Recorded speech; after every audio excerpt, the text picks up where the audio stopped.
मेरा नाम गौतम है। ये बात 3 साल पहले की है। मैं एक बड़े कपड़े के दुकान में काम करता था। मेरे मालिक ने मुझे रहने के लिए एक रूम दी थी और उस रूम में मैं तब अकेला ही रहता था। मेरे माँ बाप गांव में रहते थे। जो भी मैं यहाँ कमाता था उसका आधा पैसा मैं गांव भेज देता था। जहाँ मैं रहता था वो एक 4 मंजिला बिल्डिंग थी। मैं तीसरी मंजिल पर रहता था और चौथी मंजिल पर इस घर की मालकिन अपने पति के साथ रहती थी। वो मालकिन का नाम शर्मिला था और उनकी उम्र 28 साल थी। वो बहुत ही खूबसूरत दिखती थी। उनका पति एक बड़ी कंपनी में काम करता था और उसे अक्सर कंपनी के काम के लिए शहर से बाहर जाना पड़ता था। मालकिन शर्मिला से कभी कभी मेरी बातें हो जाती थीं। जहाँ मैं रहता था वहाँ पानी का थोड़ा सा प्रॉब्लम था। मुझे रोज़ सुबह 9 बजे काम पे जाना होता था और पानी सुबह 10:30 बजे आता था। तो मालकिन शर्मिला मेरे लिए 2-3 मटके भर के रख देती थी। मैंने एक बड़ी 20 लीटर की पीने के पानी की बोतल बाहर रखी थी और बाहर यूज़ के लिए मालकिन घर के पानी के 2-3 मटके भर के रख देती थी। फिर जब मैं जॉब से घर वापस आता तो वो पानी मैं मेरे कमरे में ले जाता था। एक दिन मुझे काम से घर आते आते रात के 10:30 बज गए। मालकिन शर्मिला ने मेरी पानी की बोतल भरकर उसके रूम में रख दी थी। जब मैं घर आया तो मैंने मालकिन को आवाज़ दी और पूछा, मालकिन बोतल कहाँ है? तभी किचन से मालकिन का आवाज़ आया, तेरी बोतल मेरी रूम में है। हॉल में थोड़ा काम चल रहा था तो भरी हुई बोतल मैंने मेरी रूम में रख दी है। तब मैंने कहा, ठीक है मालकिन, मैं फ्रेश होकर 10 मिनट में आता हूँ।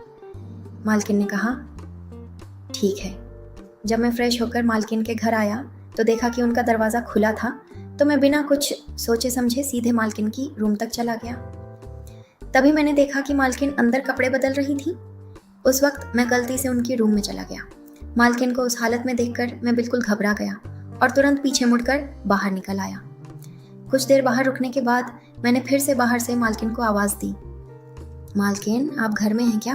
तो मालकिन ने कहा, हाँ हूँ। फिर मालकिन कपड़े बदलकर रूम से बाहर आई और उसके बाद मैं फिर से अंदर चला गया। मालकिन ने कहा, मेरी रूम में पानी की बोतल रखी है, ले जाओ। मैंने पानी की बोतल ले जाकर अपनी रूम में रखा और फिर खाने के लिए बैठ गया। खाते वक्त मालकिन का वही दृश्य मेरे दिमाग में आने लगा। खाना खाकर मैं बिस्तर पर लेट गया। तब भी मालकिन का वो दृश्य मेरी आंखों से नहीं हट रहा था। मैं अब मालकिन के बारे में ही सोचने लगा था, क्योंकि अब तक मैंने किसी भी लड़की या किसी औरत को ऐसी अवस्था में नहीं देखा था। इस वजह से मेरे मन में बहुत हलचल हो रही थी। उस दिन से मैं मालकिन को अलग नज़रिए से देखने लगा और उससे ज़्यादा बात करने लगा था। एक दिन मुझे संडे की छुट्टी थी और मैं अपनी रूम में मोबाइल देख रहा था। तभी मैंने देखा कि मालकिन के गैलरी से उसके छोटे कपड़े मेरी गैलरी में हवा से उड़कर गिर गए थे। मेरी नज़र बाहर गई और मैंने जाकर देखा तो वो मालकिन के छोटे कपड़े थे। मैंने वो कपड़े उठाए और उससे उसके साइज का अंदाज़ा लगाया। फिर उन्हें लेकर मालकिन के घर पहुंचा और दरवाज़ा खटखटाया। जब मालकिन ने दरवाज़ा खोला तो मैंने उसे बताया, ये तुम्हारे कपड़े तुम्हारी गैलरी से हवा से उड़कर मेरी गैलरी में आ गए थे। जब मालकिन ने मेरे हाथ में वो कपड़े देखे तब मालकिन ने जल्दी से वो कपड़े मेरे हाथ से खींच लिए और शर्माने लगी। अब उसे मुझसे बात करने की भी हिम्मत नहीं हो रही थी। फिर उसने शर्माते हुए मुझसे पूछा, आज तेरी छुट्टी है क्या? मैंने कहा, हाँ आज मुझे छुट्टी है। वो बोली, तो फिर रूम में अकेला क्या कर रहा है? आना अंदर बैठ सोफे पर, मैं तेरे लिए चाय बनाती हूँ। मैं अंदर जाकर सोफे पर बैठ गया। मालकिन किचन में जाकर चाय बनाकर लाई। हम दोनों चाय पी रहे थे। मेरी नज़र बार बार मालकिन की तरफ ही जा रही थी, लेकिन वो शर्माते हुए नीचे ही देख रही थी। फिर मालकिन ने मुझसे कहा, आज तुझे छुट्टी है तो क्या तुम मुझे शॉपिंग पर ले जाओगे? तेरे मालिक को तो शॉपिंग पर ले जाने का भी टाइम नहीं है। देखना, वो आज भी काम पर गए हैं। क्या तुम मेरे साथ चल सकते हो?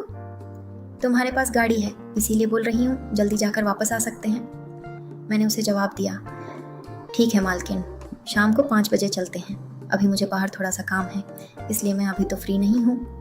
5 बजे हम शॉपिंग पर जा सकते हैं। तब मालकिन ने कहा, ठीक है, मुझे तेरा नंबर दे दे। हमने एक दूसरे के नंबर एक्सचेंज किए। फिर मैं अपनी रूम में गया और तैयार होकर अपने काम पर निकल गया। काम खत्म करके मुझे आते आते 4 बज गए थे। मैं गेट के पास खड़ा होकर मालकिन को कॉल किया और कहा, मालकिन मैं नीचे हूँ। तभी मालकिन बोली, 10 मिनट रुक, मैं अभी तैयार होकर आती हूँ। फिर मैं गाड़ी पे बैठकर मालकिन का इंतज़ार करने लगा। तभी मालकिन नीचे आ गई। जैसे ही मेरी नज़र उस पर पड़ी मैं बस उसे देखता ही रह गया, क्योंकि मालकिन बहुत खूबसूरत लग रही थी। घर में मालकिन अक्सर गाउन पहनती थी, लेकिन आज उसने जीन्स और टी शर्ट पहनी थी। पहली बार मैंने उसे ऐसे कपड़ों में देखा था। मालकिन आकर मेरे गाड़ी पर बैठ गई। पहली बार ही मेरी गाड़ी पर कोई महिला बैठी थी। फिर हम मॉल पहुंचे और शॉपिंग करने लगे। शॉपिंग करते वक्त मालकिन एक कपड़े की दुकान में चली गई और मैं बाहर खड़ा हो गया। तब मालकिन मुझे कहने लगी, अरे बाहर क्यों खड़ा है, मेरे साथ अंदर चल। मैंने मालकिन से कहा, नहीं मालकिन, मैं बाहर ही ठीक हूँ। फिर मालकिन ने मुझसे कहा, अरे चल ना, अब तुझे भी इन चीज़ों की आदत डालनी होगी। जब तेरी गर्लफ्रेंड होगी तब तुझे कपड़े खरीदने में कोई परेशानी नहीं होगी, तब तुझे कुछ भी टेंशन नहीं रहेगा। तब मैंने मालकिन से कहा, मालकिन अभी तो मेरी कोई गर्लफ्रेंड नहीं है। फिर मालकिन बोली, फिर भी चलना मेरे साथ। और उसने मेरा हाथ पकड़कर मुझे कपड़ों की दुकान में ले गई। मालकिन मुझे एक एक कपड़ा दिखाकर चॉइस करने लगी। मैंने मालकिन को बताया कि कौन सा रंग उस पर अच्छा लगेगा।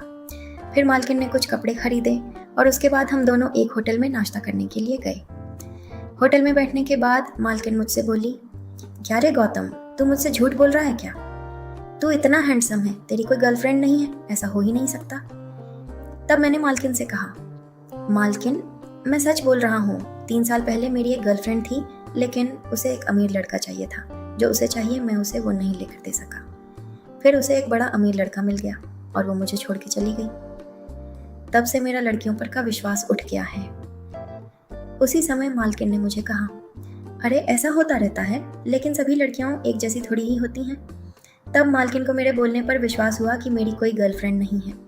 फिर हम दोनों ने मिलकर नाश्ता किया और उसके बाद हम घर लौटे। घर पहुंचते पहुंचते रात के 9 बज गए थे। मालकिन ने मुझे कहा, बहुत देर हो गई है, रात के खाने के लिए तो यहीं आ जा, मैं बना देती हूँ। मैंने मालकिन से कहा, ठीक है मालकिन, आता हूँ। मालकिन ने कहा, 10:30 बजे घर आ जा, तब तक मैं खाना बनाकर रख लूँगी। मैंने मालकिन से कहा, ठीक है मालकिन। फिर मैं अपनी रूम में चला गया। फ्रेश होकर थोड़ी देर मोबाइल देखता रहा। देखते देखते 10:15 बज गए। तभी मेरे फ़ोन पर मालकिन के पति मालिक का फ़ोन आया। उन्होंने मुझसे कहा, अरे तेरे मालकिन का फ़ोन क्यों बंद आ रहा है? तू ज़रा ऊपर जाकर उसे फ़ोन दे, उसे कुछ ज़रूरी बात करनी है। मैंने मालिक से कहा, ठीक है मालिक, मैं तुरंत ऊपर जाता हूँ। और फिर मैं भागते भागते मालकिन के कमरे की ओर गया और उसे फ़ोन दे दिया। तब मालिक ने मालकिन से कहा, तुम्हारा फ़ोन बंद क्यों आ रहा है? तुम्हारा फ़ोन बंद होने की वजह से मैंने गौतम को फ़ोन किया तो मालकिन ने कहा कि शायद मेरा मोबाइल स्विच ऑफ हो गया है। फिर मालिक ने उधर से कहा, ठीक है सुनो, मैं 4 दिनों के लिए कंपनी के काम से बंगलौर जा रहा हूँ, आज मैं घर नहीं आऊँगा। वैसे भी मालिक को हमेशा कंपनी के काम के लिए बाहर जाना पड़ता था, इसलिए मालकिन को इस बात की आदत हो गई थी। इतना कहने के बाद मालकिन ने मेरा फ़ोन मेरे हाथ में दे दिया। फिर मैं जाने लगा तो मालकिन ने मुझसे कहा, यहीं रुक जा अब, वैसे भी अपने घर जाकर अकेले क्या ही करेगा, यहीं बैठ और मेरे साथ बातें कर। मैंने मालकिन से कहा, ठीक है मालकिन, मैं थोड़ा नीचे जाकर अपनी रूम लॉक करके आता हूँ। मालकिन ने कहा, ठीक है जल्दी आना, तब तक मैं खाना तैयार करके रखती हूँ। मैंने नीचे रूम में जाकर अपने बालों में कंघी घुमाई, थोड़ा परफ्यूम लगाया और रूम लॉक करके ऊपर आ गया। मालकिन ने खाना तैयार कर लिया था। फिर हम दोनों साथ में खाना खाने बैठे। खाना खाते खाते हमारी बातचीत शुरू हुई। बातों बातों में मैंने मालकिन से पूछा, मालकिन तुम्हारी शादी को कितने साल हो गए हैं? तब मालकिन ने कहा, हमारे शादी को 7 साल हो गए हैं। तब मैंने मालकिन से बच्चे के बारे में पूछा। जैसे ही मालकिन ने बच्चे के बारे में सुना, मालकिन एकदम चुप हो गई। मैंने फिर से पूछा तो उसने कहा, मुझे इस बारे में कुछ भी नहीं बोलना है, तुम कुछ और बात करो और आगे से इस बारे में मुझसे कुछ भी मत पूछना। ये सुनकर मुझे लगा कि मालकिन मुझसे कुछ छुपा रही है। मैंने मालकिन को बहुत जोर दिया तो वो रोने लगी। मैंने उसे सांत्वना देते हुए पूछा, क्या हुआ, क्या कोई परेशानी है? तब मालकिन ने मुझसे कहा, बच्चा होने के लिए पति ने मुझे थोड़ा समय तो देना चाहिए ना। शादी के बाद पहले 5 साल उसने मुझे गांव में रखा और अब 2 साल से यहाँ लाकर रखा है, लेकिन वो हमेशा काम के लिए बाहर रहते हैं। जब काम से घर आते हैं तो सिर्फ खाना खाकर सो जाते हैं। हमें वो सब करने का टाइम ही नहीं मिलता, तो फिर तू ही बता कैसे होगा बच्चा। तब मैंने मालकिन को सहानुभूति दी। हम दोनों का खाना अभी हाल ही में ख़त्म हुआ था। मैंने मालकिन को पानी का ग्लास दिया, तभी उनके हाथ से ग्लास गिर गया और उनके ऊपर पानी गिर गया। मालकिन के सारे कपड़े गीले हो गए थे। मालकिन फिर कपड़े बदलने के लिए अपने रूम में चली गई। थोड़ी देर में मालकिन कपड़े बदल कर बाहर आई। मालकिन ने एक जालीदार टी शर्ट और नीचे नाइट पैंट पहनी हुई थी। उसमें मालकिन बहुत ही सुंदर लग रही थी। मालकिन ने तिरछी नज़र से मुझे देखा और कहा, ऐसे क्या देख रहे हो? तब मेरे मुंह से एकदम निकल पड़ा, मालकिन आप इस ड्रेस में बहुत सुंदर लग रही हो। तब मालकिन हंसते हुए बोली, तो क्या मैं पहले खूबसूरत नहीं लगती थी? फिर मैंने तुरंत कहा, अरे मालकिन आप तो बहुत सुंदर हो। अगर आप मुझे पहले मिली होती तो मैं आपको ही अपनी गर्लफ्रेंड बना लेता। तब मालकिन मुझसे गुस्से में कहने लगी, ये थोड़ा ज़्यादा नहीं हो गया? मालकिन का ऐसा व्यवहार देखकर मैं थोड़ा डर गया और सोचने लगा कि क्या मैं कुछ थोड़ा ज़्यादा ही बोल गया। फिर मैंने मालकिन से माफ़ी मांगी। सॉरी मालकिन, ऐसा कहकर मैं अपने घर जाने लगा।